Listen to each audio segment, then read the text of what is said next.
Sabay-sabay natin alamin ang mga kaganapan na nangyayari sa ating bansa.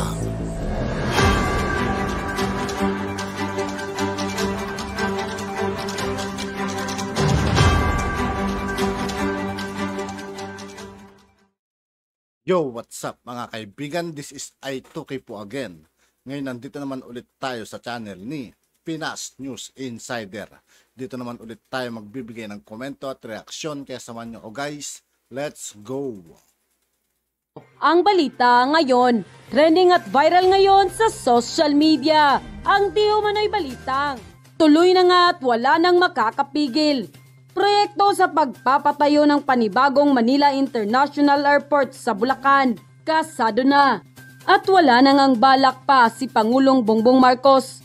Napalitan pa ang pangalan ng NAIA dahil sa di umano'y ang pangit na ng imahe ng airport na ito sa buong mundo. Real talk yun mga kaibigan, ang NAIA talaga is napakapangit na ng imahe. Tapos nilagay pa yung pangalan. Ito ang mainit na balitang pinutakti ngayon ng samut-saring komento mula sa marami sa ating mga kababayan. At marami rin sa kanila ngayon ang hindi napigilan ng kanilang sarili na maglabas ng kanilang hinaing at komento sa mundo ng social media. Pero bago ang lahat, kung bago ka pa lamang sa aming Sa lahat ng hindi pa nakasubscribe mga kaibigan kay Pinas News Insider, mag-subscribe na po tayo at huwag nyo rin pong kalimutan mag-subscribe dito sa aking channel. Ay please huwag kalimutang i-like ang video at mag-subscribe at i-click ang notification bell para mas maging updated pa kayo lalo sa lahat pa ng bagong video na i-upload namin. At ito na nga mga kababayan, ang layunin ng New Manila International Airport ay tutulong na lumikha ng mga trabaho, mapabuti ang lokal na ekonomiya ng Bulacan at ang mga nakapaligid na rehiyon nito. Makakaakit ng pamumuhunan at mapalakas ang turismo. Ito ay bahagi ng isang mas malawak na proyektong pang-infrastruktura na naglalayong magpatayo ng mga bagong expressway at mass transit system para makatulong sa pag-decongest ng Metro Manila. Makakatulong ang paliparan sa pagbabawas ng pagsisikip sa Ninoy Aquino International Airport, gayon din sa iba pang paliparan sa the Greater Capital Region tulad ng Metro Manila at makapaligid na rehiyon. Grabe mga kaibigan, ang ganda ng bagong airport niyan, parang paraiso. No? Upang mapagsilbihan ang kasalukuyan at hinaharap na pangangailangan ng pasahero. At ayon pa sa isang balita, the New Manila International Airport is being developed in Bulacan Province of the Philippines, also known as Bulacan International Airport. The project will meet the Philippines' current and future demand for air transport services and help in country's post-pandemic economic recovery. The government of the Philippines will fully own the new airport, which is being developed with an estimated investment of 735 billion pesos. The Philippines Department of Transportation DOTR signed a 50-year concession agreement with San Miguel Aerocity, the infrastructure unit of multinational conglomerate San Miguel Corporation, and September 2019 to construct the airport on a build-operate-transfer basis. Construction on the new airport commenced in 2019 and it is expected to be completed in 2027. The airport will be developed in phases with an initial capacity of 35 million passengers a year and 100 million upon full completion. And quote, isa nga itong simbolo na hindi lahat ng pangako ay napapako dahil sa proyektong ito ni Pangulo. Totoo yun mga kaibigan. Kasi yung mga nagagawa ng ating mahal na Pangulo ngayon is nakikita natin, di ba? Hindi tulad ng naging Pangulo natin nung araw. Maliban kay President Rodrigo Duterte, di ba? Bongbong Marcos, tiyak na makikinabang hindi lamang ang kasalukuyan, pati na rin ang hinaharap na pangangailangan ng mga pasahero. Samantala, hindi naman mapigilan ng marami sa ating mga kababayan na magbigay ng kanilang hinaing at komento sa mundo ng social media. At ayon pa sa kanila, Malalaki at napakaraming proyekto agad ni PBBM. Swerte ng Pinas, ito na siguro ang katas ng mga ginto nila. Lahat ng mga Pinoy makikinabang sa mga proyektong ito. Ongoing na lahat, pati PNR na Manila tumatnog. Napakatalinong desisyon. Puro kapakanan ng bayan ang kanyang inuuna. Imbis na palitan ng pangalan ang dating paliparan, nagpagawa na lang ng mas malaki upang maraming mabigyan ng Sana mga kaibigan, no, tong bagong airport na to, no, wala sanang mahalo na manggagaling sa NAIA. Baga bago sana lahat ng empleyado para kahit paano. Walang makapasok na gumagawa ng anomalya tulad ng NAIA, mga kaibigan. Ang daming anomalya ng NAIA, mga kaibigan, so totoo lang, ang pangit na ng imahe. trabaho ang mga Pilipino. What an awesome answer to the problems of NAIA. Having a new international airport with all the modern facilities that goes with its construction. It creates jobs for the Filipinos and will help naturally with the economy by enhancing tourism. Having an easily accessible airport is a boom and an attraction for people around the world to visit the Philippines. Thank you, Mr. President, for your untiring efforts and insights and what to do to make Philippines a great nation again. Very wise move for PBBM. He's very smart talaga. Kaysa manahin ng administrasyon niya ang masamang pangalan at kamalasan ng airport na yan. Kahit ibalik sa MIA pa, ay magpatayo na lang ng bagong airport.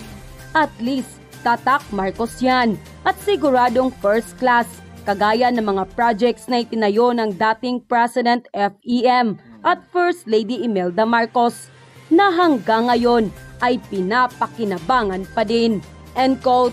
Nakita na naman natin kung gaano kahalaga sa lalong-lalo na dito para sa Pilipinas, kung gaano kahalaga na lahat, pati yung mga magulang, yung mga teacher, kung sino man mga volunteer, pagdating sa ating mga anak, sa mga bata, ay talagang buong loob natin na tumulong para gumanda naman ang kanilang experience dito sa pag-eskwela. At ito siguro ay panibago na rin dahil nag-lockdown tayo, nakabalik tayo ng konti, pero ito na siguro ang pinakaunang ito na yung pinakaunang pasukan na medyo normal after the lockdown. Pero normal, pero marami tayong pinalitan, marami tayong inayos ng mga naging reklamo at yun ang pinagtsatsagaan at pinaghihirapan ng ating DepEd Secretary at saka si Vice President Sara Duterte. Yeah.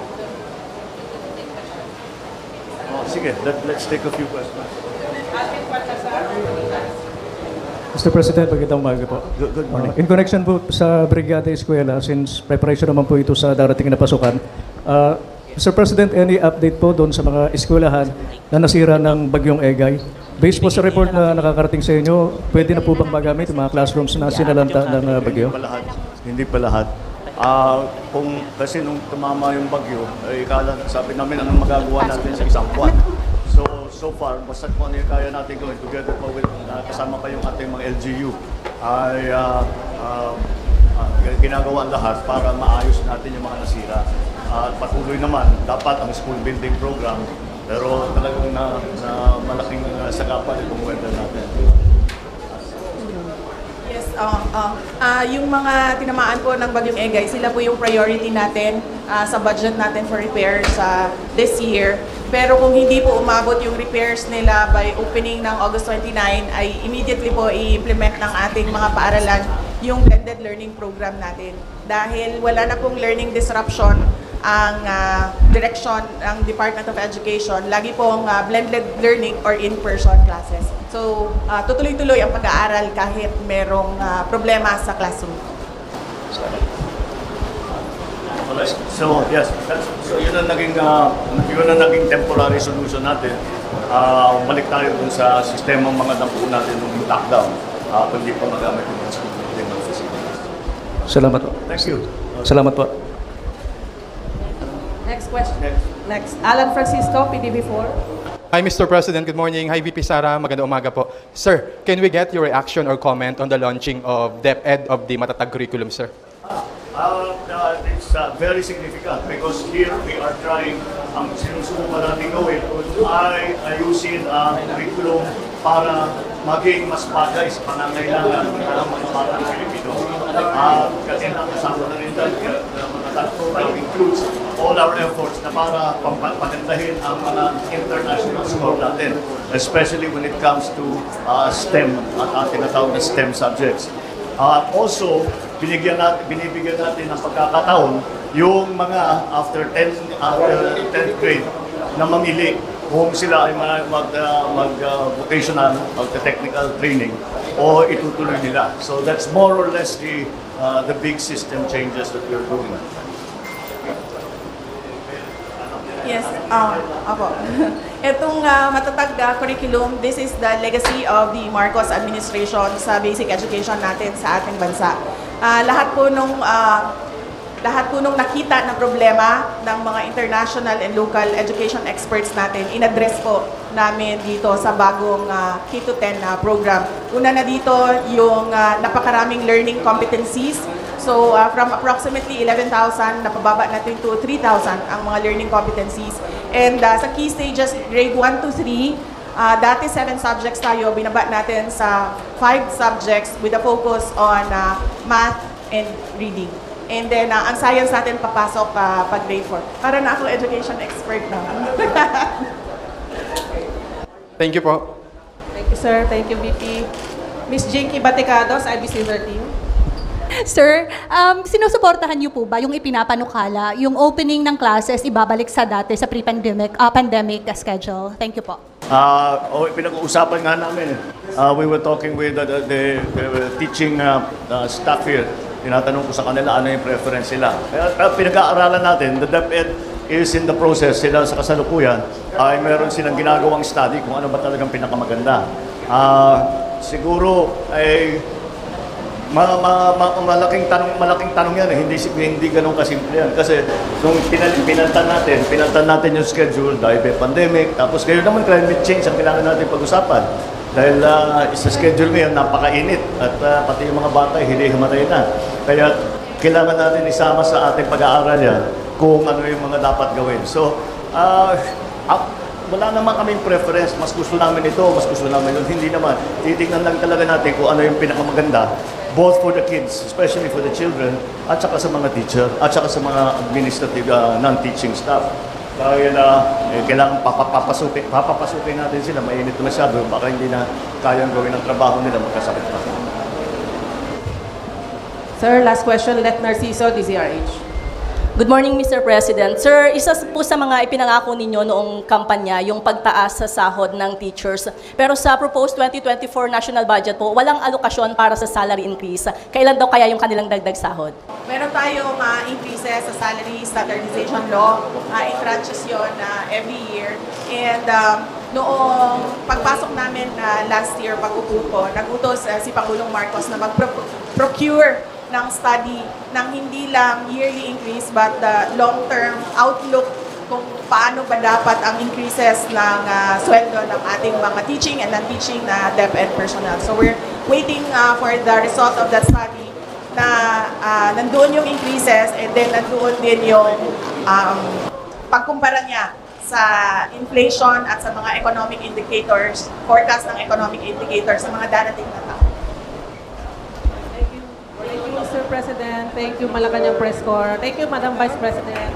At yun na nga mga kababayan. At yun nga po mga kaibigan, dito po nagtatapos ang ating reaction video. Muli ako po si I2K ng Sundalo ng Dunggalo at 811. Maraming salamat sa patuloy na pagsuporta. Yeah, peace out.